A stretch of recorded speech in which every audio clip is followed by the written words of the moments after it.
तपाई यतिखेर हेर्दै हुनुहुन्छ त्रिशुली खबर टिभी। 24 घण्टा ताजा खबरको लागि हाम्रो च्यानललाई सब्स्क्राइब गर्नुहोला, नजिक रहेको बेल आइकन दबाई हामीसँग जोडिनुहोला। देशमा नेकपा एमाले क्रेज कि एमालेमा मधेस क्रेज। मकवानपुरमा 2064 सालको सफलता दोहोऱ्याउन माओवादीलाई कतिशत सकस। निर्वाचन आयोगलाई ओलीको प्रश्न, उम्मेदवारी दर्ता गर्न किन 2 दिन समय दिएको। रेल र पानी जहाज देखाएर अघिल्लो निर्वाचनमा भोट मागेको नेकपा एमाले अब के लिएर पस्छ गाउँ। हास्य कलाकार भइसके ओली। कसको मतपेटिका खाली हुन्छ चुनावमा थाहा हुन्छ। देउवाले नडोराउन् कि भन्ने त्रास प्रचण्ड र माधव कुमार नेपाललाई। ओलीसँग मिल्न पुग्ने हुन् कि त्रास भन्ने प्रधानमन्त्री देउवालाई। माओवादीको 3 बुँदे निर्देशन। चुनाव जित्न नेकपा एमालेसँग पनि मिल्ने विकल्प खुला।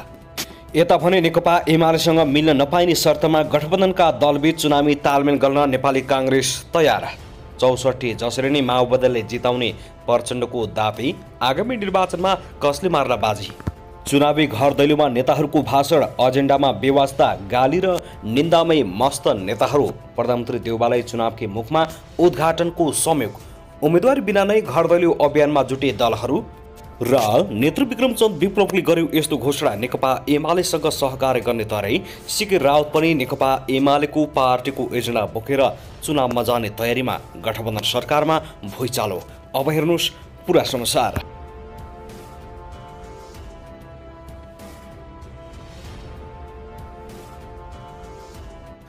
दर्शक नमस्कार, तपाईलाई हार्दिक स्वागत छ हाम्रो च्यानल त्रिशुली खबर टिभीमा।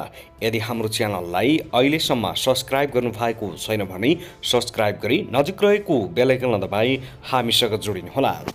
दर्शक सदाझै आज पनि हामी तपाईहरुमाझ निकै महत्त्वपूर्ण खबरका साथ उपस्थित भइसकेका छौं। यो भिडियोलाई अन्तिमसम्म हेरी हामीले साथ दिनुहोला। दर्शक हाम्रो मेहनतको लागि एउटा सानो लाइक गर्न भनी नभुल्नुहोला। कान्दी खिर्दिनु छ के भन्न चाहनुहुन्छ तपाईको मनमा लागेको प्रतिक्रिया अवश्य पनि कमेन्ट गर्न नभुल्नुहोला। स्थानीय तहको निर्वाचन नजिकैसँगै नेपाली राजनीतिक दलका शीर्ष नेताहरू भाषणमै गाली गलौजमै उत्रिएका छन्। एजेन्डामा व्यवस्था गर्दै गाली र निन्दाजमै मग्न मस्त भएका छन्। आगामी निर्वाचनमा कसले मार्ला बाजी त्यो त आगामी निर्वाचनले नै बताउनेछ। यता भने गठबन्धन नहुने कि भन्दै प्रचण्ड र माधव कुमार नेपाललाई त्रास छ भने उता नेकपा एमालेसँग माओवादी मिल्ने हो कि भन्ने यता देउवालाई पनि उत्तिकै त्रास बढेको छ। यो विषयमा तपाईको धारणा के छ? आफ्नो धारणा कमेन्ट गर्नुहोला। दर्शक आउनुहोस् अब पहिलो खबरतर्फ लागौं। सत्ता साझेदार नेकपा माओवादी केन्द्रका अध्यक्ष पुष्पकमल दाहाल प्रचण्डले तत्कालीन प्रधान सेनापति रूपङ्गबहादुर कटवाललाई हटाउन खोज्दा पार्टीमा विभाजनको श्रृङ्खला सुरु भएको बताएका छन्। पोखरामा आयोजित गण्डकी प्रदेश स्तरीय प्रशिक्षण कार्यक्रमलाई हिजो आइतबार सम्बोधनका क्रममा अध्यक्ष प्रचण्डले यस्तो बताएका हुन्। उनले जनयुद्धलाई पूर्ण विराम दिएर शान्ति प्रक्रियामा आइसके नेकपा माओवादीमा पटक पटक विचलन आएको पनि बताएका छन्। हामीले थाहै नपाई विचलित आएको जस्तो भएकै हो, यसबाट कसरी उम्कने हो भन्ने मेसो नपाएको जस्तो देखिएको छ। उनले भने जनयुद्ध पूर्व पनि पार्टीमा यस्तै समस्या देखिएको थियो। जब 2052 फागुन 1बाट जनयुद्धको बाटोमा अगाडि बढाइयो, त्यसपछि त्याग, तपस्या र बलिदानको बाटो सुरु भएको थियो। जनयुद्ध थाल्दा हतियार नै नभए पनि आफूहरूले आँट गरेको उनले बताएका छन्।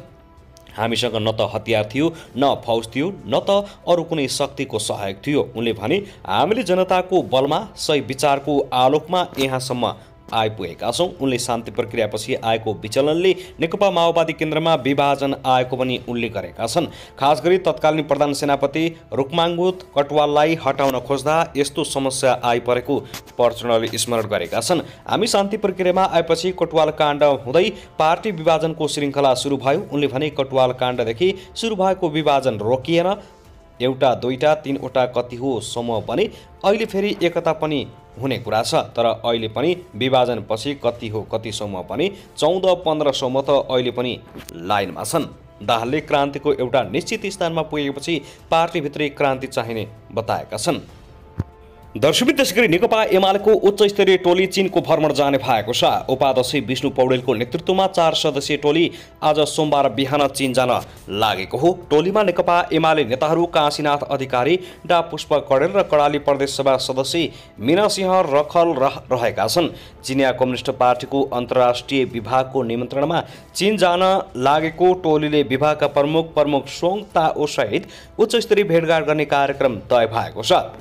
भ्रमणका क्रममा दुई देशबीचको सम्बन्ध, दुई पार्टीको सम्बन्ध, नेपालको गरिबी निवारणमा चीनको सहयोग र सुझाव लगायतका विषयमा छलफल हुने स्रोतले बताएको छ।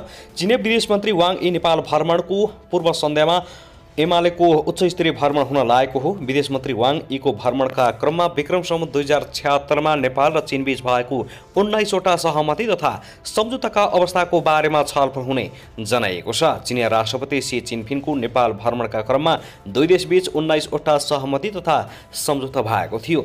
तिनै सहमति र सम्झौताबारे के कति प्रगति भयो भन्ने बारे छलफल गर्न विदेश मन्त्री यीको भ्रमण हुन लागेको स्रोतले बताएको छ। नेपाल सरकारले नेपाल र चीनबीच सीमा समस्या रहेको सार्वजनिक रूपमै कुरा उठाएपछि विदेश मन्त्रीको भ्रमणका क्रममा सो विषयमा पनि छलफल हुने स्रोतले जानकारी दिएको छ। दुई मुलुकबीच चीन नेपाल सीमा वारपार रेलवे परियोजनाको सम्भाव्यता अध्ययन, सीमा सुरक्षा प्रकरण तथा कार्यालय उपकरण, सीमा व्यवस्थापन प्रणाली जस्ता विषयमा सहमति तथा सम्झौता भएको थियो। भ्रमणका क्रममा विदेश मन्त्री वाङ यी राष्ट्रपति विद्यादेवी भण्डारी, प्रधानमन्त्री देउबा र प्रमुख प्रतिपक्षी दलका नेता केपी शर्मा ओली लगायत प्रचण्डसँग भेटघाट हुने जनाइएको छ।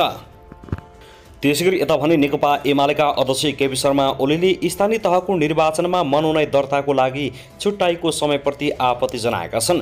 इलामको सूर्योदयमा आयोजित जनसभालाई सम्बोधन गर्दै गठबन्धनको खटपट मिलाउन 2 दिनको समय छुट्टाएको हो भनेर निर्वाचन आयोगलाई प्रश्न गरेका छन्। सधैँ मनोनयनको लागि 1 दिन दिने गर्थ्यो, यसपल्ट वैशाख 11 र 12 गते 2 दिनलाई दिने भयो। एमाले अध्यक्ष ओलीले भने 2 दिन किन चाहियो, 5 दलीय गठबन्धनमा खटपट परेर 1 दिनमा नभ्याइकन सक्छ, कुरा नमिल्न सक्छ, भोलिपल्ट मिलाउन भन्दै उनले प्रश्न गरेका छन्।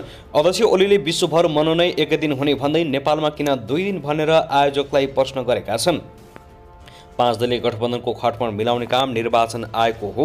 ओलीले निष्पक्ष भएर काम गर्न आग्रह गरेका छन्। उहाँहरू गठबन्धन मुद्दा मामिलाको माध्यमबाट निर्वाचन आयोगलाई दुरुपयोग गरेर आफ्नो पक्षमा पार्न चाहनुहुन्छ। ओलीले थपे, म निर्वाचन आयोगलाई सम्मान गर्न चाहन्छु र भन्न चाहन्छु, निर्वाचन आयोगले एउटाको पक्षमा काम गर्ने होइन, निष्पक्ष भएर काम गर्नुहोस्। अध्यक्ष ओलीले नेपाली काङ्ग्रेसलाई अनुकूल हुने गरी चुनाव चिन्हको हरियो रङ लगाएको आरोप समेत लगाएका छन्। रुखलाई हरियो पार्न सूर्यलाई पनि हरियो बनाउने, काङ्ग्रेसको रुख हरियो पार्न हरियो रङ चाहियो, काङ्ग्रेसको रुख निलो पार्न निलो रङ चाहियो।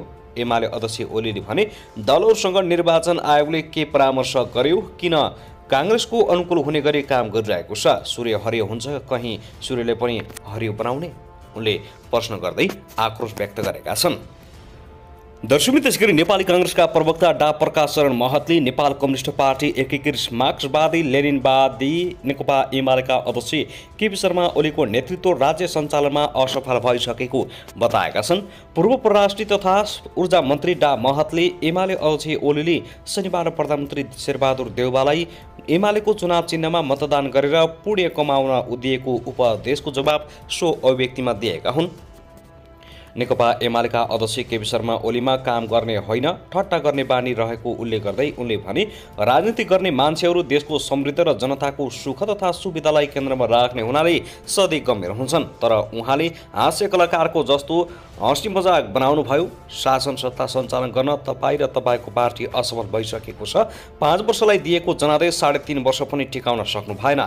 नेपाली काङ्ग्रेसका प्रवक्ता डा महतले नेकपा एमालेका अध्यक्ष केपी शर्मा ओलीले आफू प्रधानमन्त्री हुँदा प्राप्त गरेको झण्डै 2/3 समर्थन जोगाएर राख्न नसक्नु भएको, आफ्नै पार्टीलाई एकताबद्ध राख्न नसक्नु भएको र 2/3 समर्थन कायम रहँदा त्यसको दुरुपयोग गर्दै प्रतिनिधि सभा विघटन गरेकाले संविधानको रक्षा, देशमा कानुनी शासन बहाली गर्न, सुशासन कायम गर्न नेपाली काङ्ग्रेस अग्रसर हुनु परेको महतले बताएका छन्।